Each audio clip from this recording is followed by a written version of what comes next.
Di ruang tengah sangat sepi. Aku yakin Bu Jemi dan Bima sudah tidur. Namun lampu ruang tengah ini tetap dinyalakan. Ini akan menyulitkan aku bersembunyi. Kita ke ruang tamu aja, bisiku ke Ningrum. Ningrum menganggukkan kepalanya menjawab. Ucapan tegasku agar dia tidak bersuara sepertinya berhasil. Kini kami sudah di ruang tamu, sepi dan hening. Lampu juga menyala. Aku lihat kunci pintu tergantung di lubang kunci. Aku harus membuka kunci pintu agar tidak kesulitan saat kami lari keluar nanti. Sembunyi di sini. Aku mau buka kunci pintu itu. Setelah itu kita sembunyi lagi. Aku menyuruh Ningrum sembunyi di balik salah satu kursi. Tubuh kecilnya pasti tidak terlihat oleh orang lain. Di ruang ini, aku juga akan sembunyi di balik salah satu kursi lainnya setelah aku membuka kunci pintu utama ini. Aku mendekati pintu, sepertinya aman. Tidak terdengar suara langkah memasuki ruang tamu. Aku memutar kunci yang tergantung di lubang kunci pintu agar pintu bisa langsung aku buka. Keke? Aku terkejut mendengar suara Bima memanggilku.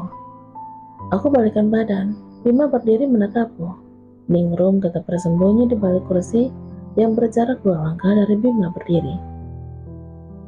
Kak Bima, sapa aku berusaha tenang. Aku melangkah mendekati Bima. Maaf, aku mencari kakak malam-malam. Aku kesulitan mencari alasan. Mataku melirik Ningrum. Aku takut Ningrum melihat Bima. Posisiku menghadap pintu ke ruang tengah dan Bima membelakangi pintu masuk. Saat melihat ke belakang Bima, Pak Guntur dan seorang anak buahnya udah di ruang tengah melangkah semakin mendekat. Kak Bima, tanpa berpikir panjang, aku langsung mencium pipi kanan Bima. Bibirku sengaja mendarat lama di pipi Bima. Rasanya ingin cepat-cepat menjauh dan mencuci bibirku. Namun Pak Guntur dan anak buahnya berdiri terdiam menatap aku dan Bima seperti berciuman. Sementara itu mataku juga melirik Ningrum. Meskipun matanya berusaha ditutupi jari tangannya, tapi dia tetap bisa melihat aku mencium pipi Bima. Wah tidak, pertunjukan yang tidak boleh dilihat anak seumuran Ningrum. Bima terdiam mematung, rasanya ingin cepat menjauh. Namun Pak Guntur dan anak buahnya ikut melihat pertunjukan ini. Aku berharap mereka segera pergi, karena ini sengaja aku lakukan, menghilangkan jejak. Ayo, kita pergi, kata Pak Guntur pada anak buahnya. Lalu mereka membalikkan badan melangkah menuju dapur, atau mungkin keluar dari pintu belakang. Aku sengaja melepaskan bibirku dari pipi Bima. Ah Tuhan, ini pertama kalinya aku mencium seorang laki-laki. Oke, kamu ucap Bima tercekat. Bima menatapku. Dia seperti tidak percaya apa yang aku lakukan padanya. Maaf Kak Bima, aku merasa kangen hingga berani masuk ke sini mencari kakak. Ucapku seperti gadis yang sedang merasakan rindu. Aku juga kangen sama kamu, Kay. Aku tidak percaya kamu mau melakukan ini pada aku. Aku salah ya, Kak? Lagi-lagi aku harus berpura-pura polos. Tidak, kamu tidak salah. Aku sangat bahagia. Bima memegang tanganku. Waduh, kok jadi adegan sinetron? Aku lirik Ningrum, dia menepuk jidat. Ayo, ikut aku. Bima menarik tanganku. Ah tidak, kemana aku akan diajak Bima? Perasaan aku jadi tidak enak. Aku tidak mau ke kamarnya. Ini sangat salah. Tunggu Kak. Aku melepaskan tanganku dari Bima. Ada apa Kay? Jangan salah paham, aku sayang dan rindu kakak. Tapi bukan berarti kita melakukan lebih jauh sebelum menikah. Mudah-mudahan aku tidak salah bicara. Bima tertawa mendengar perkataanku. Aku mau mengajakmu ke dapur. Teh panas bisa menghangatkan badanmu. Tanganmu sangat dingin, Kay. Ujar Bima yang membuat aku malu. Maaf Kak, aku malu. Lagian aku tidak pernah gituan. Aku menundukkan wajah. Aku tahu kok, gadis sepertimu pasti baru mencoba pacaran kan? Kamu benar Bima, selama ini aku tidak kepikiran akan pacaran seperti gadis-gadis lain seumuranku. Aku terlalu memikirkan bagaimana cara aku membalaskan dendam pada Yang. Aku melangkah mengikuti Bima menuju dapur. Bima membuat teh panas dan aku berdiri di dekatnya menunggu. Pintu belakang tertutup hingga aku tidak bisa melihat keluar. Bagaimana caraku membawa Ningrum keluar dari rumah ini?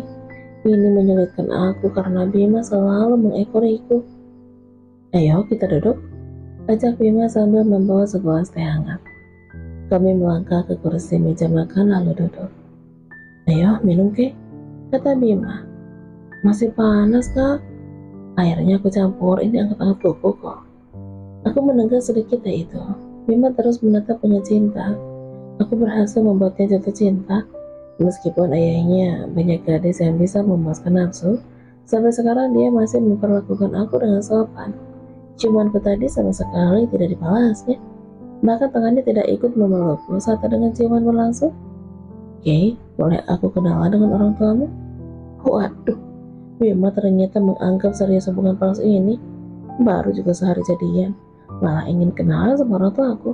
Lagian tidak mungkin aku mengenalkan ayahku kepadanya. Boleh kak, tapi setelah tugas kuliah aku selesai ya, jawab Asal. Aku berharap hubungan ini bisa dibawa ke jenjang pernikahan. Aku anak satu-satunya sekarang. Ibu dan ayahku pasti ingin punya cucu secepatnya. Iya kak, tapi aku butuh waktu agar kita lebih saling mengenal dulu. Baiklah, perlu kamu ketahui, aku udah sangat yakin denganmu. Bima menatap sambil menggenggam tanganku. Kamu belum tidur, Bima? Ada Keke? Gawat, Bu Jumi terbangun dan muncul di ambang pintu. Perasaan aku tidak enak memikirkan Ningrum. Situasiku sangat sulit. Maaf tante, aku bertemu malam-malam bertamu.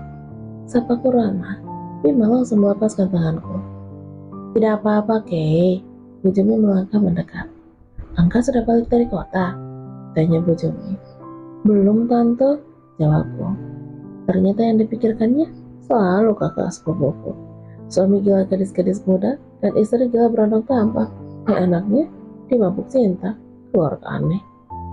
Mungkin pagi ini tante, sambungku. Oh gitu. Tanggapan Bu Jumi dengan sebuah senyum. Bima, tadi ayahmu. Bu Jumi tidak melanjutkan kata-katanya. Dia melirikku sesaat. Bima, ibu mau bicara sebentar, sambung Bu Jumi. Sebentar ya Kay, ucap Bima kepadaku. Aku membalas dengan anggukan kecil. Mereka menjauh dariku.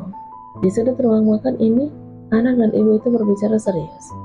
Tidak terdengar apa yang mereka bicarakan. Perasaan aku mengatakan, mungkin membicarakan tentang pengejaran seseorang di dekat gudang, yang jelas sebenarnya itu aku dan Ningrum. Terdengar suara Ningrum bersin. Gawat, Bima dan Bu Jumi langsung memalingkan wajah ke arah ruang tamu. Ningrum, kenapa dia bikin masalah lagi? Aku udah berusaha membuat suasana aman. Ini menahan bersin aja tidak bisa. Aku pura-pura bersin mengalihkan perhatian Bu Jumi dan Bima.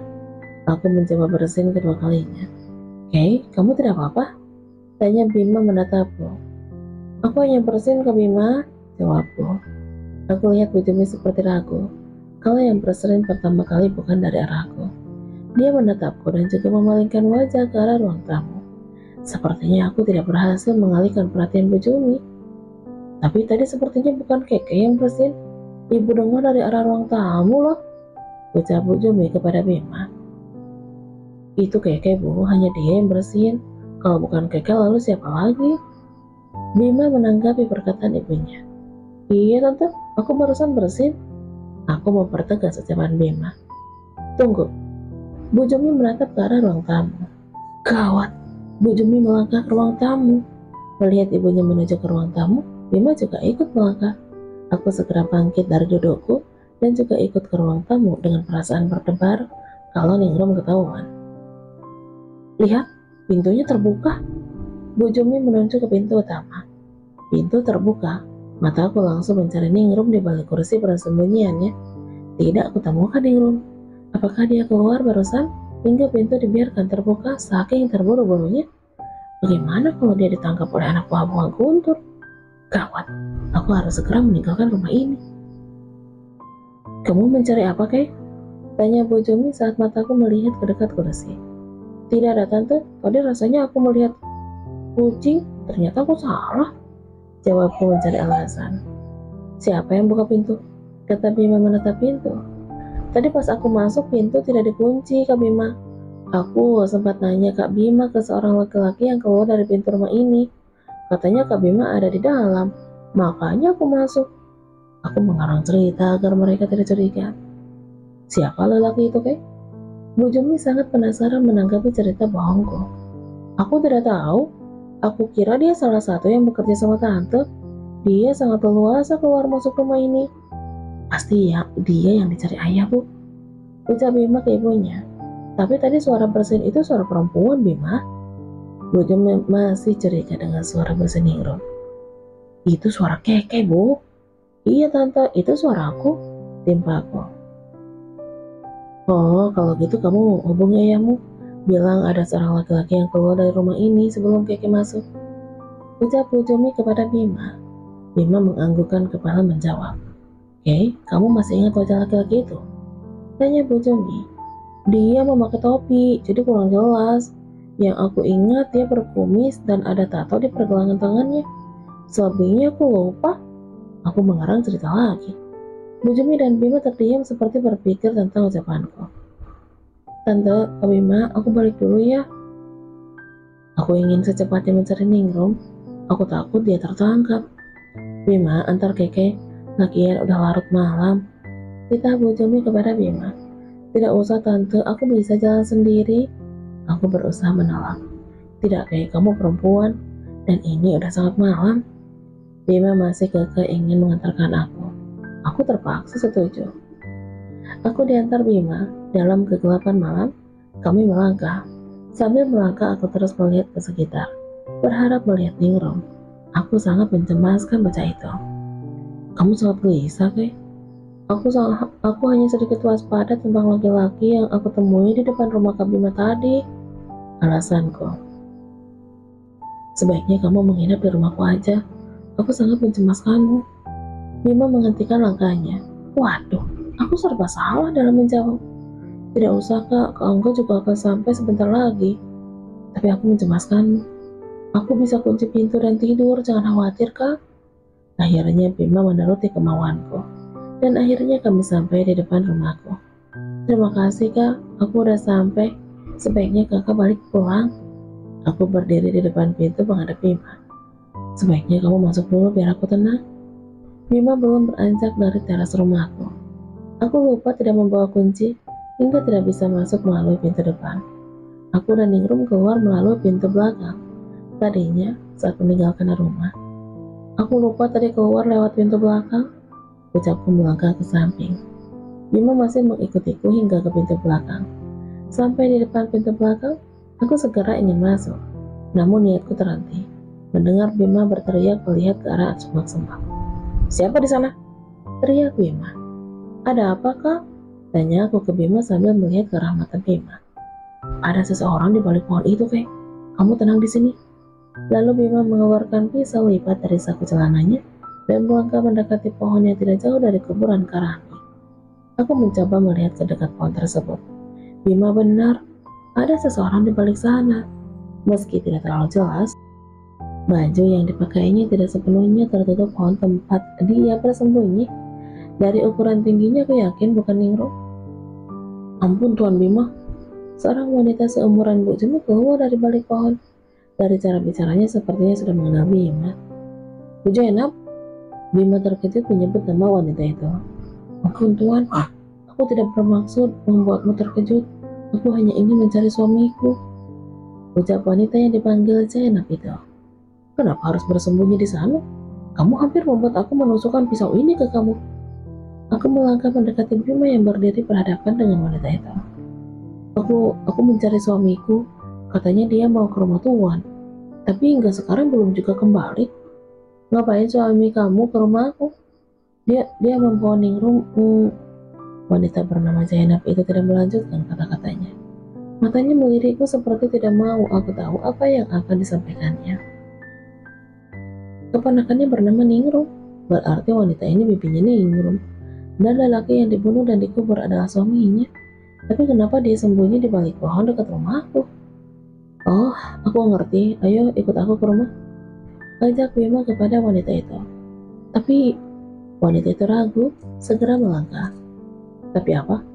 Aku menemukan gelang suamiku di sana. Wanita itu memegang sebuah gelang tersebut dari kayu sambil menunjuk dekat tanah memasuki pekarangan belakang rumahku. Gelang suaminya. Aku tidak memperhatikan suaminya memakai gelang saat menyeret Ningrum. Aku terfokus melihat tato dan tubuh besar tingginya sedang menyeret Ningrum waktu itu. Mungkin saja terjatuh, tapi kenapa mengarah ke rumah itu? Wanita itu menunjuk rumahku. Wanita itu cerdik juga. Gelang suaminya terjatuh dekat pekarangan belakang rumahku. Jika suaminya mau ke rumah Bima, pasti bukan di sana terjatuhnya. Mungkin dia lewat pekarangan rumah ini. Lagian rumah ini tidak berpagar dan siapa saja bisa lewat. Tuan, aku tadi melihat keponakanku berlari hingga menghilang di dekat sini, ucap wanita itu. Aku curiga dia masuk ke rumah itu, sambungnya sambil menunjuk ke pintu belakang rumahku.